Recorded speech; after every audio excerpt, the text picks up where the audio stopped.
Ya, nikah itu kan salah satu dari ibadah kan ya, benar ya? Ibadah. Salah satu dari ibadah. Ibadah yang terpanjang gitu. Ibadah yang terpanjang, benar. Ibadah yang enak. Ibadah yang enak. Ya. Aduh, jadi pingin cepat-cepat nikah nih. Ya, nggak apa-apa nikah.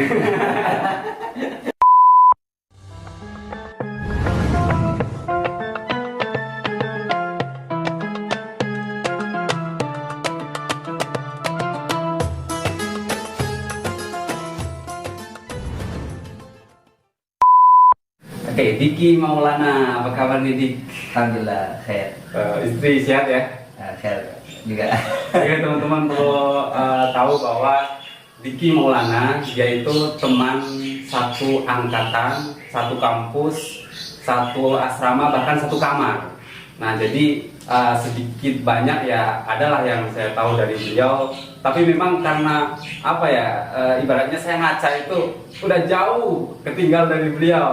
Makanya tadi saya tanya terkait istri kan. Nah, dia sudah 1 langkah atau 3 langkah mungkin lebih maju dari saya.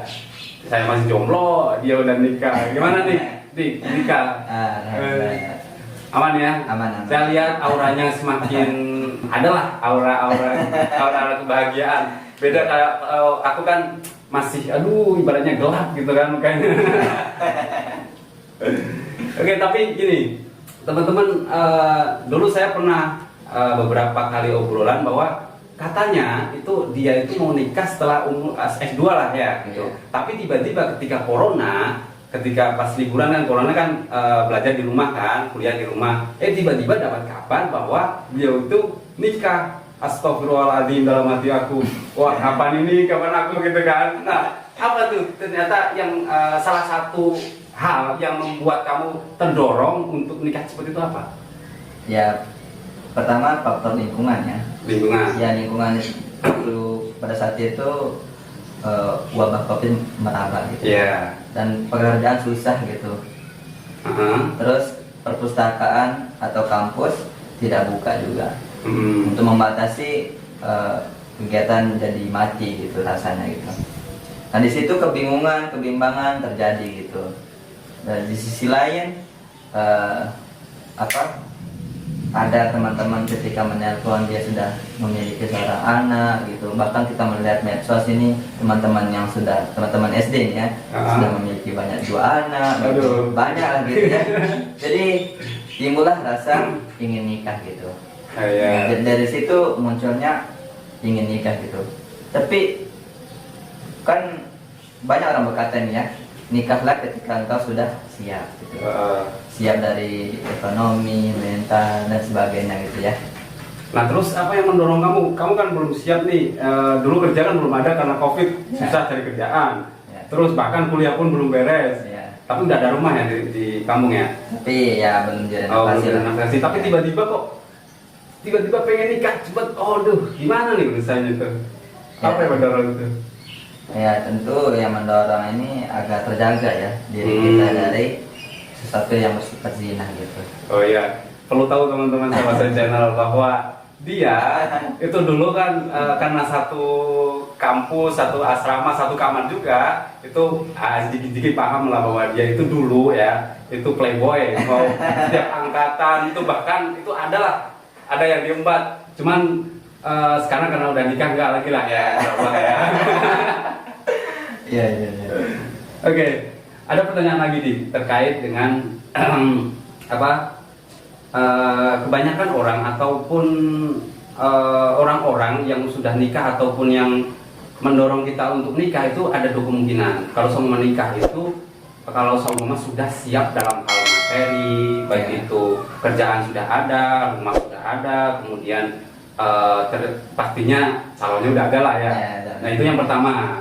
Kalau udah siap, benar-benar siap. Ada yang kedua, nggak apa-apa nikah muda gitu. Nikah muda itu lebih dianjurkan seperti itu dengan beberapa alasan. Kalau menurut Diki sendiri gimana terkait hal itu? Ya, kalau masalah itu sih orang-orang bebas memilih ya, bebas memilih maupun dia udah siap secara material atau non material ya. Sudah siap. Tapi kenapa saya memilih nikah muda? Ya karena tentu faktor yang pertama tadi ya. Terus yang kedua, bahwa ada dimudahkan gitu.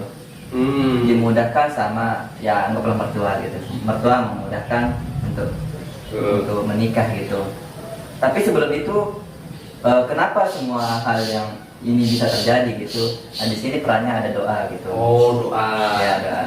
Iya, iya. Ya, doa itu salah satu yang dimiliki seorang manusia gitu.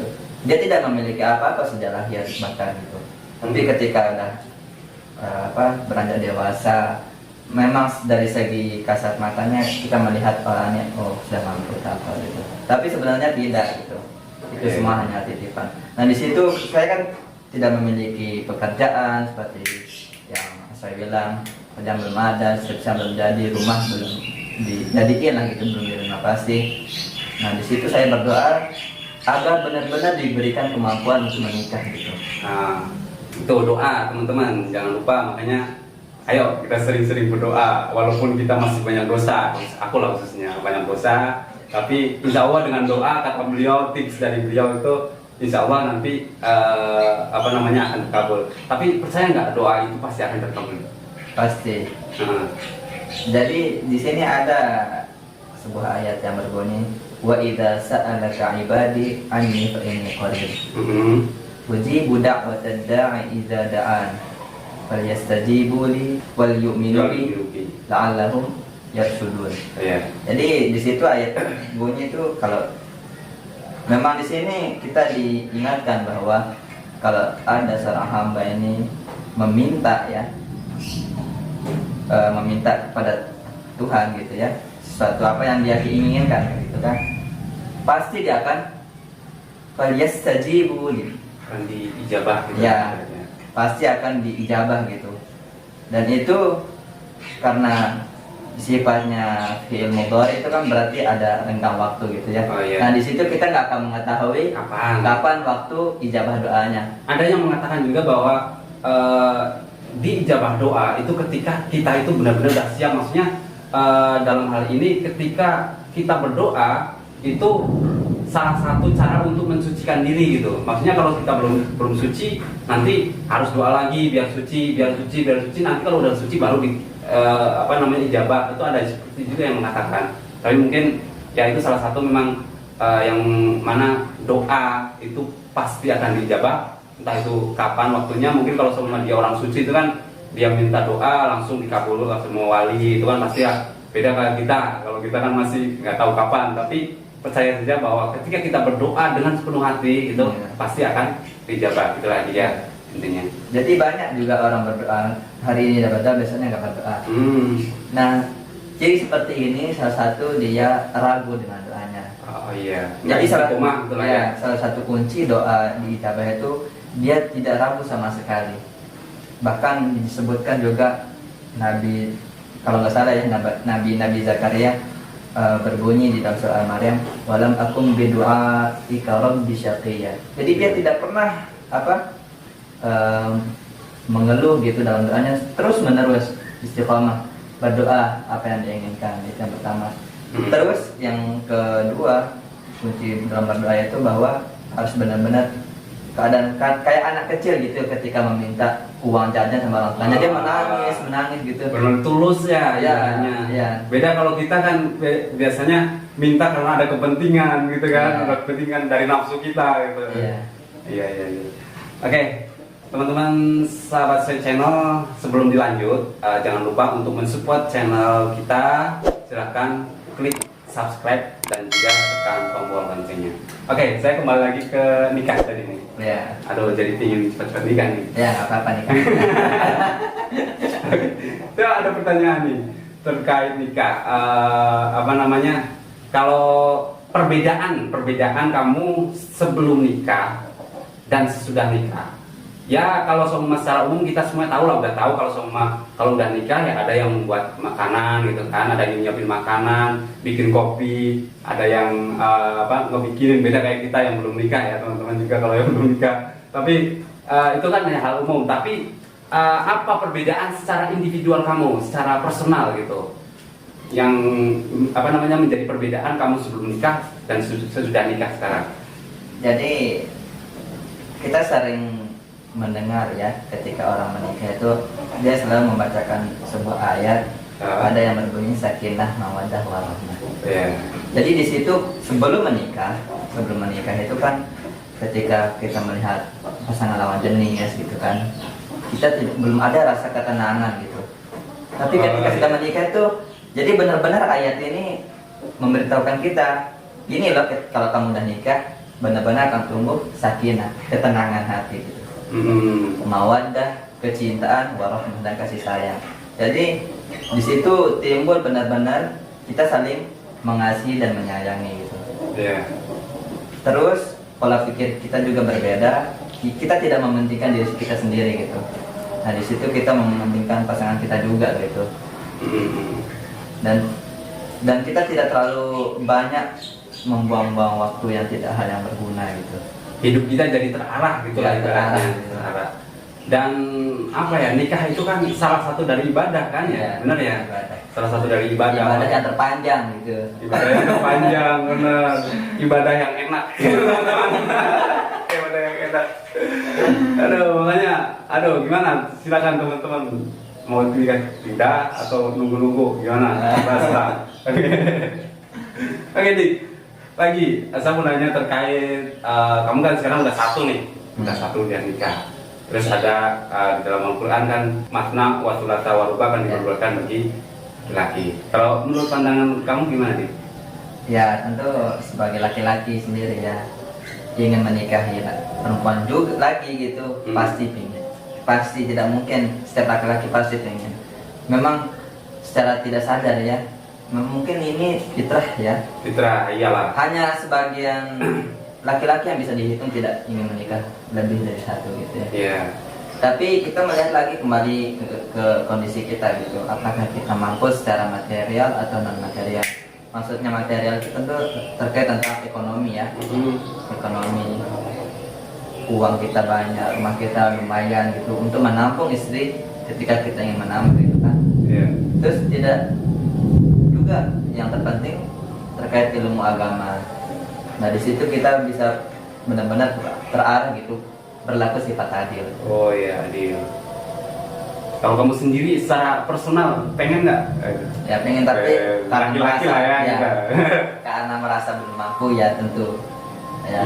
Jangankan dua, satu aja kita capek. Makanya aku aja satu belum nih. Nggak tahu. Itulah. Oke, lanjut terkait dengan apa sih kriteria kita itu untuk mencari seorang wanita itu bagusnya yang kayak mana gitu? Ya bagusnya tentu hal yang paling mendasar dia beragama Islam ya. Beragama. Ya beragama Islam.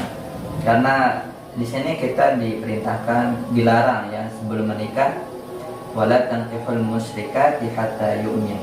Ya. Janganlah engkau menikahi seorang wanita yang musyrik hatta yu'min, hingga dia benar-benar seorang mukmin, mukminah gitu. Karena kenapa? Karena di sini kita bisa pikirkan ya bahwa jangankan kita, Tuhan saja sudah diduakan, apalagi kita gitu. Bahkan itu juga menjerumuskan kita, ulaika yad'una ilan nar. Mereka itu orang-orang musyrik ini bakal mengajak kita ke tempat siksaan gitu. Neraka gitu ya. Ya neraka di dunia maupun di akhirat juga. Iya. Itu kenapa kalau seumpama orang-orang yang nikah, yang seumpama kita itu suka sama orang beda agama, itu kadang-kadang satunya yang mengalah gitu ya. Mungkin di agama-agama lain selain Islam pun seperti itu, maksudnya dia nikah ya sesama agama gitu. Kalau seumpama nanti dia suka dengan agama lain, baik itu Islam ataupun Kristen, yang Islam ke Kristen atau yang Kristen ke Islam, itu biasanya kan kayak gitu. Oke. Terus yang kedua apa tuh? Tadi satu agama. Ya, satu agama. Dan yang kedua adalah tentu ketika kita melihat seorang lawan jenis, pasti yang pertama yang kita lihat adalah rupawan. Ya, rupawan. Jadi memang benar kita harus mencari seseorang yang cantik gitu. Cantik dari rupa, fisik ya. Dari fisik, terus cantik dalam akhlaknya juga. Nah, itu yang paling penting ya. Ya itu yang penting, itu yang paling penting, akhlaknya. Terus ekonominya juga baik. Terus keturunannya juga baik. Berarti tadi agama, Ya, kemudian rupa, kemudian ekonomi, dan juga ya, nasab ya. ya nasab. 4 ya. Ya, termasuk akhlak juga ya tadi ya. Nah, Akhlak ya. ya teman-teman ya, jangan lupa kalau mencari kriteria yang bagus menurut beliau itu, satu, agamanya jelas.